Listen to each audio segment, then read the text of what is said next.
Доброго вечера. Доброго вечера. Селям алейкум. Лабас вакарас. Почему я по-литовски сказал? Единственная у меня ошибка, я не успел вспомнить, как по-шведски «добрый вечер». Это мой прокол, я приношу извинения, потому что в гостях у нас совершенно уникальный человек. Вообще таких людей не существует в природе, но вот он у нас в студии сидит. Вот, зовут его Йонас Охман. Селям Йонас. Добрый вечер. Гуафтон по-шведски. Как? Гуафтон. Гуафтон. Да. Это как good afternoon, да? Да, типа? да. Гуафтон. Шведский язык, кстати, такой интересный. Ну, У меня много что? друзей шведов, кстати, кроме тебя. Много-много. Интересно. И еще с Москвы было много, потом и в Швецию ездил, и тут много. Вот. И вообще, на мой взгляд, что литовцы, шведы... Да, я не говорил про Йонаса. Значит, Йонас, он швед. Причем швед такой, щирый такой, справжний швед такой, да? Вот. Но уже более 20 лет, да, живешь ты в Литве, в Вильнюсе. Йонас дали в виде исключения гражданства Литовской Республики. Именно президент Даля Грибауская это сделала. За заслуги перед Литвой и за заслуги в том числе перед Украиной. Сейчас поймете, почему, кто не знает еще. Вот, значит, то есть Йонас, он швед, но он литовец, но он и украинец. Понимаете? И даже, наверное, чуть крымский татарин. Сейчас спросим. Вот. Потому что Йонас с начала войны, вообще-то первая профессия журналист, да, правильно? Ой, длинный рассказ, какие профессии у меня. Я теолог. Теолог? Теолог, да. Как вам обращаться, падре? Да, как, можно и так, конечно. Это давно. Потом журналист, конечно, переводчик, учитель, можно сказать. Там сейчас... занимаюсь такими гражданскими делами в Украине, в том числе. Нет, сейчас ты волонтерством занимаешься. Да, волонтер, да. Военным волонтерством. Ну, скажем так, военный волонтер в Украине. Вот. Да. И кроме того, я вычитал в биографии господина Охмана, что он еще и ветеран шведского спецназа. Тут все понакручено. Да. Типа того. Типа того. Вот. А, случайно не учился в школе военных переводчиков? Не. Я служил в другом месте, там уже русский язык, имеешь в виду, нет, это потом, может, в Прибалтике, там я учил. А, кстати, да, и вот, литовский ты знаешь, да? Да, свободно. Свободно. Да. Ну, ты 20 лет с лишним. Да. Вот, а теперь в Украине. И, кто не знает, тот не знает, то просто изучите матчасть, посмотрите, почитайте, кто такой Йонас Охман. А мы, пользуясь случаем, будем с ним разговаривать. Я хочу, чтобы наш гость максимально сегодня много рассказал, что он хочет сказать, потому что это человек, который переживает за Украину, скажем так, по моему мнению, больше, чем некоторые, особенно во власти в нашей. Вот, не будем показывать пальцем. Вот, а сейчас ты приехал вот только что из Вильнюса, да? Сейчас во время визита президента Литвы, я как член делегации сейчас... так ты член делегации Литовской Республики? Да, так. И, значит, по этому поводу сейчас приехали, там мы, по разным поводам, сейчас программы, сейчас завтра, например, мы пойдем в военный госпиталь в Киеве там. С президентом? Да, с президентом, да, мы с ранним будем общаться, например. Еще там другие моменты. И, конечно, приехать просто пообщаться со своими друзьями, партнерами, скажем так, контактами в Украине. Потому что я, честно, уже почти год не был физически в Украине. Мне кажется, ты все время находишься. Не. Есть так. Потому что там карантин, всякие такие. Однако мы, конечно, работаем реально каждый день через интернет. Со своими друзьями, контактами здесь в Украине каждый день. Мы знаем, что происходит, там смотрим, помогаем, да реально так что. А сейчас уже первый раз, конечно, очень приятно. Хотелось бы, конечно, дальше поехать, но я имею в виду Донбасс, потому что это, может быть, не мой дом, но не сказал бы, это как место, части моей жизни сейчас, там именно передовой. Фронт, конечно, там много-много друзей, с которыми сейчас мы общаемся, помогаем, так. И приедем дальше, конечно, там уже. Рассказывай, с чем пришел. Интересные предметы у нас. Это панда, очевидно. Так что мой позывной панда, это после Дебальцева. После там ужасная ситуация, там просто назвали меня пандой. Там уже длинный рассказ, почему и как. После этого я панда. Именно, конечно, у меня тогда уже друг, партнер, который тоже со мной едет в Украине, само собой. Так что, так. А это какая-то панда с собой принес, да? Вот это. Это не панда. Такая игрушечка тоже неплохая. Это да. другая штука. Это именно оптика. Это пример, что мы сейчас привезем именно в Украину. Это оптика стократная, которую сейчас мы продаем бойцам, которая очень, конечно, видно очень хорошо, очень далеко. И передали вроде около сотни штук таких в разным подразделениям. В разных временах, там мне уже тоже написано, видно, нет, там. Да, я сейчас прочитаю. Написано, да, Blue Yellow Литва, Blue Yellow это организация называется, которая волонтерская, которую создал Йонас Охман. И написано «Разом до перемоги». Разом до перемоги. На чистом литовском языке. Да. Так что так, это только там, просто мы сейчас реально работаем. Но вещь очень нужная вообще для всех. Ой, да, особенно да, учитывая снайперскую войну сейчас. Например. И все вот эти... Да. Не только это, конечно, там это как, например, именно далеко понимать, что происходит. Ну, у нас есть гораздо более интересные штуки, там, честно говоря. Которые нельзя показывать, да? Ну да, честно, да. Чтобы не радовать друзей, в кавычках. Скажем так. Вот. Не, Украина сейчас это часть жизни, каждый день. Пообщаться, понимать, что происходит, что не происходит тоже, конечно. И понимать, как даже действовать, потому что уже давно это сказал, но мы не уходим. Никак. Никогда. Не устаем от войны. Не устаем. Ну, устаем, конечно, само собой. Ну, я говорю о том, что для Литвы, например, но только для меня, конечно, тоже лично, но тоже для Литвы, это настолько важно здесь быть, участвовать и показать России, что мы не уходим. Мы будем вместе с украинцами и всеми людьми, которые здесь живут, до конца. И до конца, конечно, перемога. Это само собой. Длинно, но долго, скучно, сложно и так далее. Тем более, что сама Украина не всегда помогает. Там мы все это прекрасно понимаем, что внутри Украины много проблем, о котором мы можем немножко поговорить, может быть. Но просто работаем дальше. Все нормально. Ты знаешь, я хочу вообще всеми силами помогать твоей волонтерской работе, как могу вообще. Всегда обращайся, не стесняйся. Что нужно, я все сделаю. Расшибусь, но сделаю. Вот все, что нужно. Это первое. Второе, раз уж мы в эфире телеканала крымских татар, которые, в общем, в этой войне с первого дня, вот в эти дни, 7 лет назад, мы снимали хронику оккупации. Да. Фактически мы свидетели, я-то не работал еще тогда, но ребята свидетели и обвинители на будущем трибунале. То есть все, вот это референдум, как они подтасовывали, как они убивали людей, Решата Аметова, вот этого украинского прапорщика Вооруженных сил Украины, которого сегодня вот как раз годовщина, героя и так далее. Вот. И Сергей Кокорин, да, просто выскочил из головы фамилия, к сожалению. Вот я хочу дать тебе возможность как можно больше сказать важного, что мы потом можем по соцсетям какие-то месседжи, которые важны для сказать Украине, тебе, вот лично тебе, Йонасу Охману, волонтеру. Ну, я тогда немножко как провокация, может быть, по-моему, сейчас какая ситуация у нас сейчас есть, Россия, ну, именно для Украины. Крым — это чуть отдельный разговор, сейчас будем об этом чуть попозже. Но, в общем, ситуация в Украине, самая главная проблема — это не Россия. Это беда, это, конечно, это сложность. Самая главная проблема — это сама Украина. Это именно, что происходит внутри страны, что там разные такие вещи, там, конечно, власть, какие-то коррупции и так далее. Это проблема. Для меня, например, самая главная проблема — это не Россия. Мы с ними, с врагом, мы можем, ну, как-то разберемся. Но есть приборы для того, чтобы с ними общаться. Да, такие другие. Но когда видишь, что происходит, это, честно, я надеюсь, что на будущее будет гораздо лучше.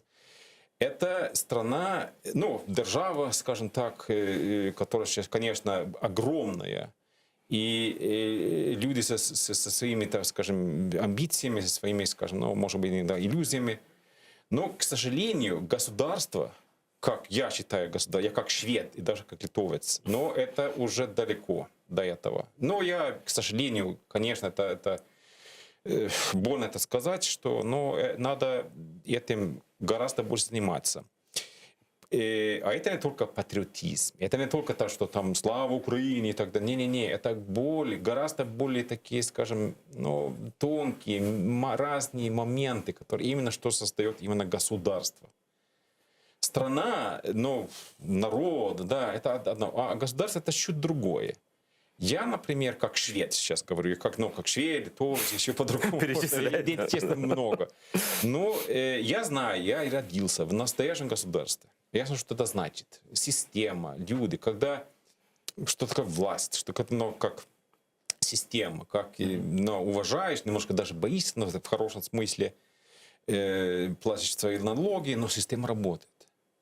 И можно как-то, ну, доверяешь просто. Доверие между людьми, доверие власти, всякие такие.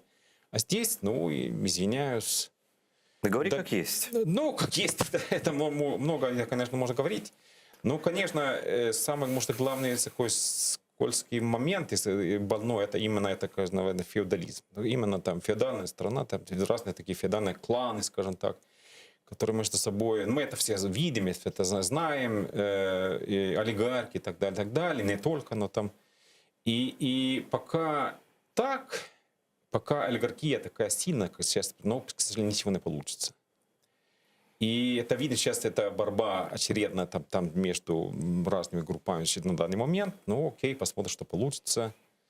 И центральная такая слабая власть, которая там, ну, как-то старается, как-то сейчас такой какой-то президент, сейчас всякие такие, какой-то парламент, который там более-менее, ну, скажем так, старается что-то делать. К сожалению, ну, далековато сейчас еще. С другой стороны, конечно, держится. Да, это пока Украина существует, есть, работает, старается.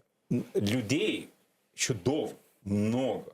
Я их лично знаю, много из них. Я просто такие фантастические люди, которые там работают, стараются, верят, там способны и так далее. Ну, это не хватает. Это не хватает.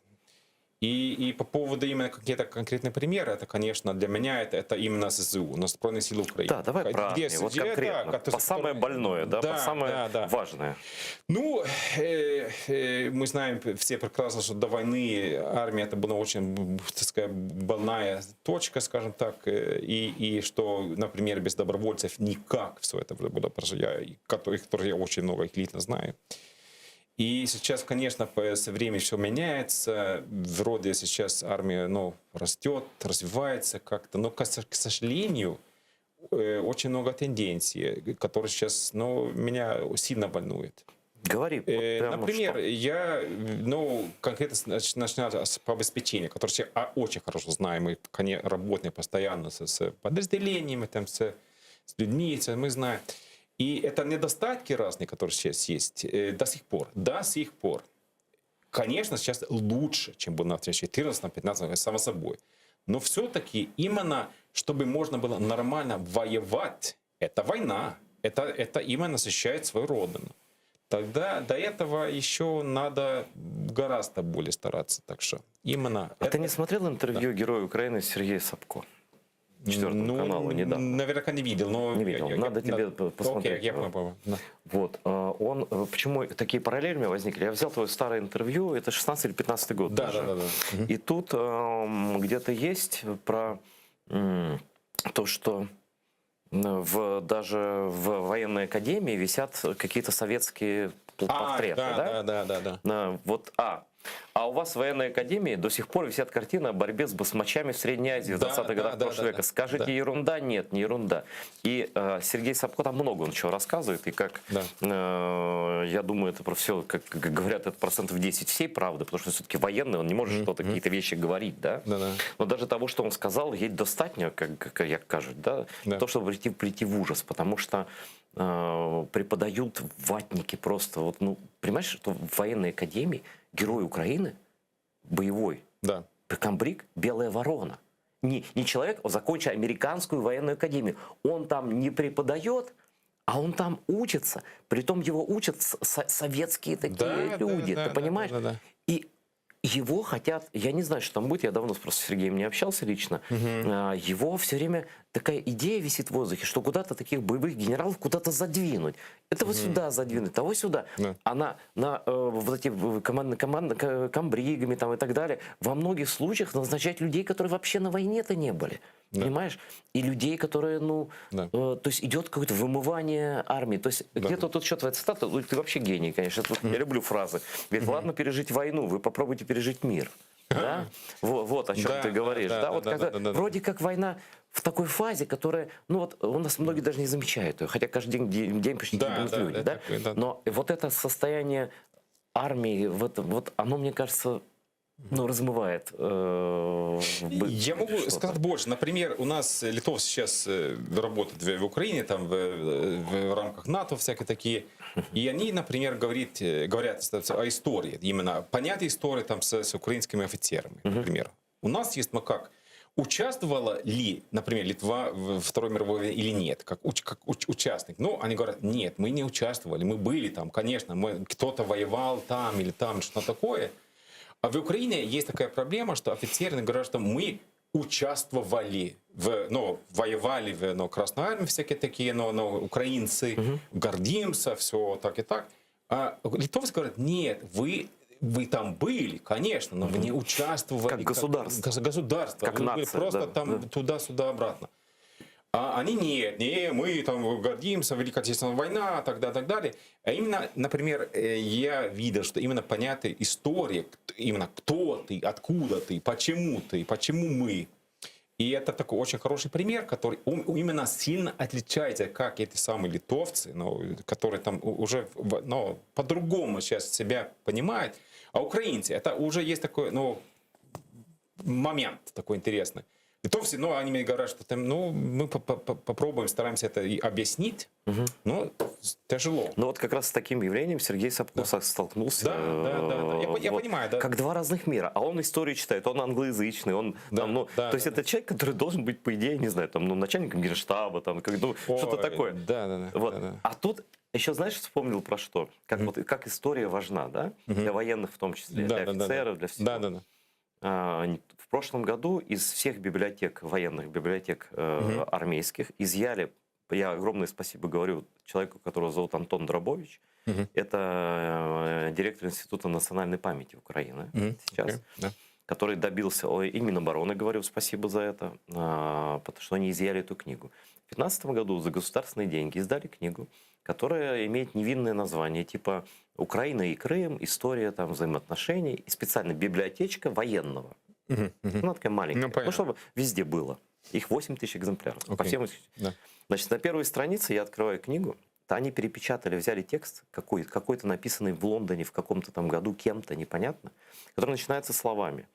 Главное, что должен знать военный, это должен знать своего врага. Исторический враг Украины — крымские татары. Это 2015 год издания, библиотечка украинского воина. Пожалуйста. А дальше все русские мифы про Орду, про то, что у нас не существует.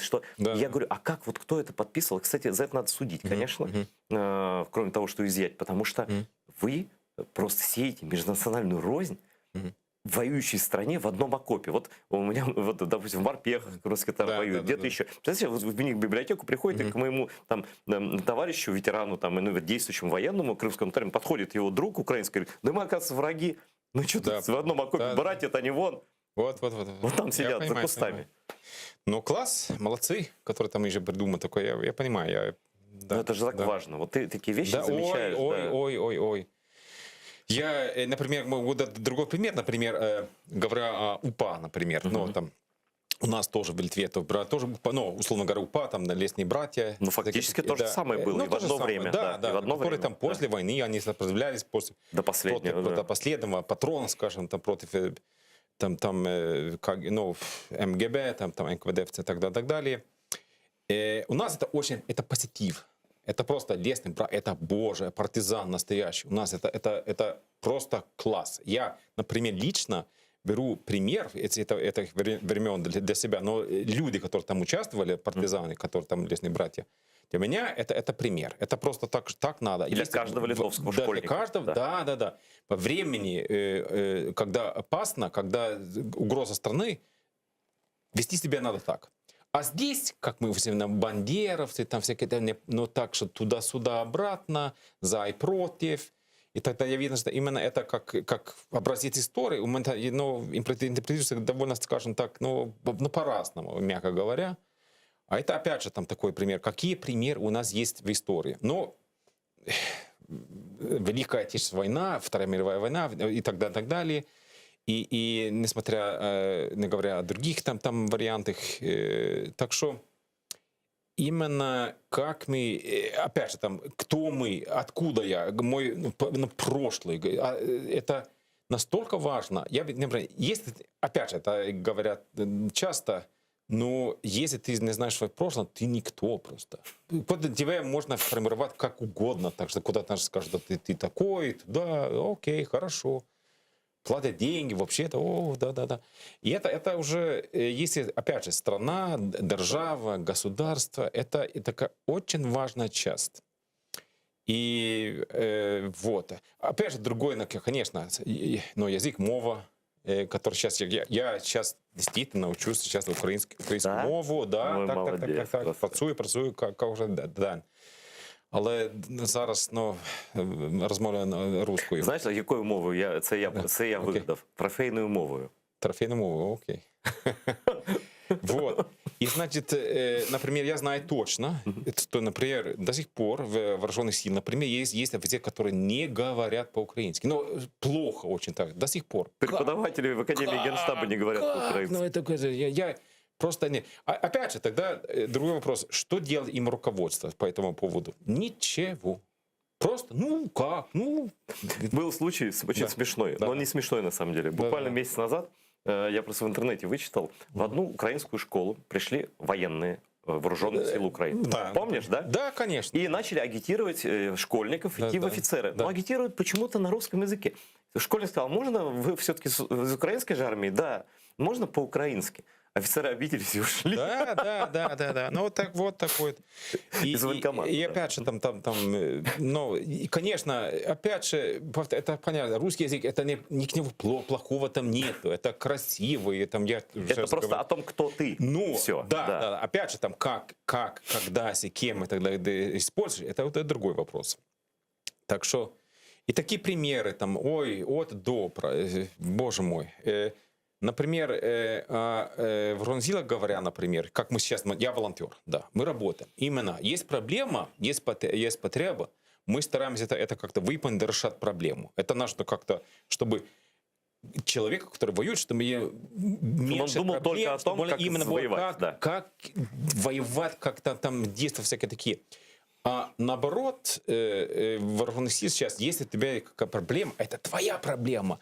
Бумажки, там надо там это делать, туда-сюда. Это может почти иногда ты виноват для того, что там чего-то нету. И люди-то или покупают свои деньги, конечно, можно, или просят нас. Так что, потому что проще.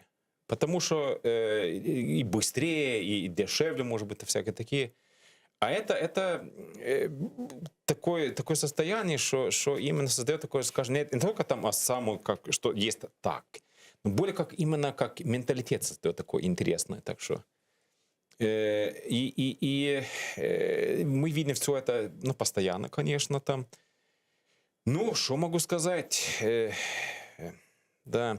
Опять же, другая проблема, если именно ситуация на американцы. Американцы, какая проблема? Они же помогают, они же так есть, молодцы. Да, они действительно помогают, они есть, они говорят, сейчас мы никуда не пойдем, политика такая, ну хорошо. Но тогда у меня такой простой вопрос. Есть, они передали сейчас помощь, условно говоря, $300 миллионов. Это много, это деньги. На передовой, где она? Где? Я ее не вижу. Ну, хаммер-баммер какой там более мой. Если там, может, ночник какой там где-то. В общем, например, на данный момент на Бутовке, ну, рядом с Донецком, там, на Авдеевке, люди стоят с нашими тепловизорами. Ну, это тайна, не тайна. Так что это из Литвы, которые я купил за деньги, которые мне дали пенсионеры Литвы. Представляем, да? Слушай, а $300 миллионов это такая сумма? Это военная помощь, я правильно понимаю? Да, военная помощь, это такое, это значит, хаммеры должны быть около каждого опорного пункта по хаммеру. Это не заметить невозможно. Да. Не, конечно, там помощь там по-разному, есть нюансы. Я понимаю, что не все там уже видно, понятно. Но в общем, почему, если американцы такие молодцы, почему мои штуки там стоят везде на фронте, такие и другие всякие такие, ну, условно, мои волонтеры, которые передают. Почему? Потому что нам это важно. Нам реально это надо. И мы понимаем, что это надо заниматься. А помощь, военная помощь, это такая скользкая штука такая. Там, не только в Украине. Так вот, именно иногда просто, деньги, конечно, не туда, вещи не туда. Например, на складах в Украине много американских оборудований, которые просто, оно есть, но не там. И я смотрю на это все, я думаю, почему так? Что это значит? Конечно, у почему? меня есть... Какие выводы? Есть такое английское выражение, там, half-ass. Это значит, сейчас, грубо говоря, это полжопы. Это значит, пополам. Типа, немножко помогай, потому что надо. Так не до конца. Сейчас... На полшишечки есть такое выражение. Да. Именно что такое там. А именно это делает, Евросоюз делает то же самое. Но санкции какой-то, нехорошо, Россия плохая, санкции. Надо же вообще по-другому их там, если хочешь. Может быть, сейчас начнется после вот этих слов Байдена? Это другой вопрос. Я, к сожалению, думаю, этого ничего не будет. Но именно если мы хотим, мы это делаем, потому что нам это реально важно. Украина это моя. В смысле, что это мой как регион, скажем. Вот смотри, мы тут, вот все тут, да, такие же точно, как ты и твои друзья, волонтеры и военные, да? А может быть, это то, о чем ты сейчас сказала про армию, происходит ровно потому же, почему мы сейчас проводим этот марафон Save ATR, то есть Европейский Союз дал 16 миллиардов евро помощи с 2014 года Украине. 16 миллиардов. Значит, и Евросоюз в своем специальном решении, дважды уже, второй раз в феврале, написал в статье, что он дословно настаивает на том, чтобы государство Украина создало устойчивый механизм финансовой и технической поддержки телеканала АТР, чтобы он мог вещать на Крым. И вот люди и нашим властям дают такие деньги, в целом огромные. Но при этом в правительстве находятся люди, которые по непонятным причинам ставят блок на субсидию каналу АТР. Классика жанра. Плюют на резолюцию Евросоюза. А что? Это же можно не выполнять. Подумаешь, там какие-то европейцы что-то там написали в соглашении об ассоциации ЕС с Украиной, которое у нас в Конституции записано. Это же можно не выполнять. Какие проблемы? Ты понимаешь? И они просто тупо... Вот Крымстарский канал. Это как воинское подразделение на войне информационной. Понятно. Да. Это вот такое же, как военному, полувоенному человеку будет понятно. Это как вот на информационном фронте, это как... Вот сейчас они ведут себя так. Вот канал АТР могут вчера уже отключить все, что угодно, там долги огромные. Они говорят, вы тут повоюете, но патронов мы вам не дадим, вот этих вот приборов видения не дадим, от связи отрубим. И пусть вот так и хорошо. Держитесь, да, понимаю. Да, к сожалению, я согласен. И, конечно, по этому поводу, это только один пример, есть другие, конечно, там, где гораздо более надо было бы, вообще Евросоюз должен бы себя вести совершенно по-другому. Как настаивать на своих решениях Европейскому Союзу? Вот деньги дали, дают помощь, политическая помощь, экономическая помощь, но ответственность должна быть какая-то. Это же сложно, это же неприятно, боже мой. Там замечания делать. Ой, боже мой, скандал, всякие такие. Легче платить деньги. Легче. И все. Все, спасибо огромное, велико дякую. И, значит, это именно эта проблема, которую я заметил. Не только в Украине, кстати, есть уже другие такие, например, Афганистан. Это отдельный разговор. Сомали, давай вспомним. Это вообще, да. Короче, и есть это, но решительности нету просто. Я не знаю, что надо там, есть или мы и так, или не, так много по-другому. Но можно дать понять, что если не так, к сожалению, мы тогда уже, они по разным причинам это не делают. И я считаю, что они не хотят это делать, потому что это неудобно и так далее, и так далее. Опять же, подумаешь, сейчас, как идет разговор именно в Брюсселе, всякие такие, как, например, по этому вопросу сейчас, ой, как некрасиво, как, надо. Вы понимаете, если мы сейчас начнем это, надо заниматься, и этим заниматься, и этим заниматься, и вообще там такое давление, а Россия будет использовать, бла-бла-бла-бла.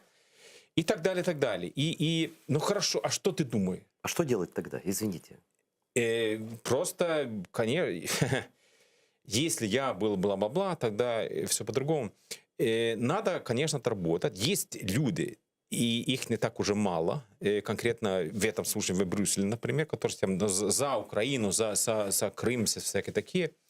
Надо с ними гораздо более, скажем, строго говорить. Я с ними уже говорю, нас вместе со своими парламентарами с Литвы, так Брюсселя, я уже начинаю уже там, если вы такие молодцы, такие офигенные, такие проукраинские и так далее, почему вы тогда не действуют более там решительно, всякие такие? Ну, они поддерживают санкции, там, Беларусь тоже, у нас там отдельный разговор, который там, ну, это плохо, там свобода, всякие такие. Свобода? Что такое свобода? Я тебе скажу. Я в Дебальцеве, ДАП и всякое. Я тебе скажу, что это такая свобода. А я только там с стороны сейчас, но все-таки там немножко могу сказать об этом.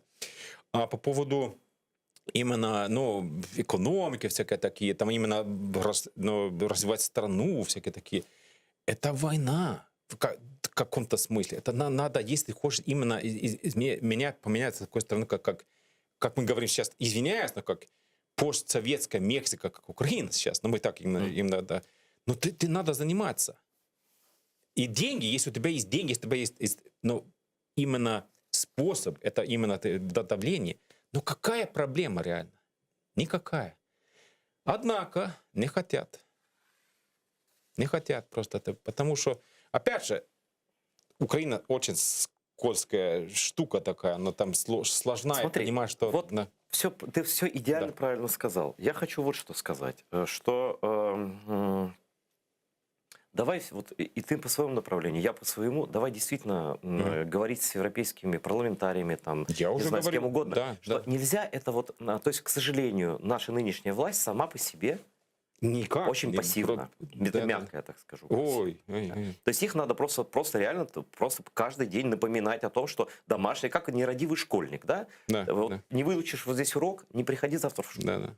Ну а как иначе? Ну а как? Да. Ну, с вашей власти, что могу сказать, они умеют, ну, много знаний, они умеют считать. Просто это просто цифры, деньги и так далее, тогда уже все будет понятно. Так что я уже вижу все это, к сожалению, как есть. Ну, ладно, такие вещи там... Не, надо, конечно, этим заниматься постоянно. И если, например, у меня есть хотя один человек, один парламентар, с которым я работаю, ну пусть тогда... Пусть, хорошо. Ты знаешь, на самом деле достаточно... И вот ты же знаешь, по войне, да, не вся же страна воюет, но достаточно небольшого даже количества людей, готовых, решительных. Да. И также и Майдан, да, не все же были на Майдане. Пара процентов. Да. Это вот геть достатньо, вот, просто достаточно. Да. Важно не сдаваться, важно идти до конца. Просто некоторые там не понимают, говорят, вот, ну, надо там вот здесь там подвинуться, тут подвинуться. Да. Я не буду никуда двигаться, потому что у меня есть вот мой народ в Крыму, который, если отключится вот этот экран, это будет значить, что они просто говорят, на что Украина бросает? Да. Надо называть вещи своими именами. Да, вот. Понимаю прекрасно, да. Ты хотел про Крым что-то сказать? Ну, конечно, самое первое, что когда лично Крым, я, к сожалению, там никогда не был. Я хотел поехать, но просто... Я тебя приглашаю, я даже знаю, куда мы с тобой пойдем. Да, с удовольствием. И, значит, мои друзья, много друзей там были, там во время, даже советских времен, всякие такие, там великолепно, то я просто мерзавец русский там туда пришел. Но когда я видел своими глазами именно, что произошло, я просто, после Майдана все-таки, я видел этих зеленых людей, просто служил, я понимаю, что какие оружия, все это, я все понял. На улице не найдешь такого, да. Понял, что происходит. А именно, когда врали, там, Лавров, будешь... Год они врали, год они ровно врали. Да, нас нет. У меня совершенно другая картинка. А тогда уже это просто для меня был такой внутренний такой шок просто, что... А без этого я, конечно, понял, что если получится там, но условно в Крыму, в Украине, всякие такие, тогда к нам. Следующий шаг это мы. Да. Надо что-то делать. И тогда мы начали там именно заниматься, там передать помощь, всякие такие. Это такой личный момент. Опять же, конечно, Крым, но Донбасс. Опять же, такие темы, скажем, две, которые там сейчас... Донбасс отдельный разговор, который я, скажем, лучше знаю, потому что там занимаюсь со своими проблемами. Но Крым, конечно, это символ. Донбасс — это на территории, это надо отвоевать, всякие такие. и как-то сам разберется как-то. Но Крым — это символ, это Россия. Надо, это если не будет Крыма, не будет России. Просто это такое, они играют. Они только там шаг впереди, типа выиграли, скажем так, что но если Крыма не будет и России. Но я имею в виду путинская Россия. Так что надо, это именно такой момент, что не только там о самом Крыме, это просто, это ставки очень высокие. Надо просто Крым обратно. Не только, что там это все Украина, всякие такие, но это именно эта карта, именно это такое место, где все именно решается. Ты знаешь, как это Севгиль Мусаева сказала, журналистский редактор «Украинской правды», фраза у него была такая, 2014 год, что все началось с Крыма и все закончится Крымом. Да. Вот. Это просто... Да. История вам покажет, но не один раз, не два раза, там, в разных временах. А именно этот момент, я иногда понимаю, что люди это не понимают. Хотя так вроде просто, да? Да, не хотят, просто там лень, не знают, истории не знают. И, значит, однозначно надо этим заниматься, и по разным поводам, конечно. И я, конечно, немножко удивлен, что действительно, это очевидно, это преступление, это такое преступление, что, условно говоря, Европа, условно говоря, слабо. Ну, они, конечно, против, там всякие, но там можно гораздо больше делать, гораздо больше. И я стараюсь это понимать, конечно. К сожалению, у меня лично в Донбассе есть чем заниматься. И так я просто, времени нет, просто там уже там тоже заниматься. Немножко там уже мы помогаем, но уже не. Посмотри, вот объяснять европейцам такие вещи, это не менее важная волонтерская работа, между прочим. Конечно. Да. Кстати, я сейчас как раз именно по этому поводу, я сейчас написал книгу на литовском. Ну-ка, рассказывай давай. Да вот, название такое интересное, такой донбасский джаз. Такой маразм, что происходит именно, по-другому не могу знать, на джаз такой. Так что. И сейчас через месяц, пару там будет у нас можно на продаже, так что на литовском. Сейчас буду мне просто именно писать и книга по-шведски. Потом, шведский. Ты хочешь шведский, литовский, украинский? Чуть по-другому. Да? Конечно, каждому я сейчас объясню ситуацию чуть по-другому. Литовцы, они понимают прекрасно. У них, например, одинаковая ситуация была в 1940 году. Летом, когда оккупировали Советский Союз Литву, но Латвию, Эстонию. Сопротивления не было, сразу просто там военные на улицах, всякие такие, там ультиматум. Это же было как оккупация Крыма, так же выглядело. Да. Например, даже до таких интересных нюансов. Например, я тогда смотрел архивы, сидел раньше в Вашингтоне, и нашел такой интересный факт, например, что после этой оккупации, выбор, то, что там вступление в Советский Союз, всякие такие... Имитировали выборы. Да. И тогда еще были дипломаты. Там, американец, например, посол был еще в Кавнасе. И он пошел где-то там, где он голосовал. Смотрит, нифига себе, они смотрят, 122% заголосовали за... Просто как-то! А тогда во времени там именно выбора, называемого там на Крыму, если я не помню сейчас где-то, именно там 123%. Как-то... Мы вчера только показывали, позавчера кадры же, годовщина была этого так называемого референдума. Да. Наши есть съемки, которые просто в трибунал должны пойти, потому что там была такая хитрость. Да. Репортеры за несколько минут до закрытия участков решили проехаться по нескольким участкам. Ага. И они заходили с камерой, а тогда же типа же России официально не было, и имитировали там прозрачные урны, там комиссия сидит, имитировали списки, хотя их не было. И они просто подходили с простым вопросом к сотрудникам комиссии.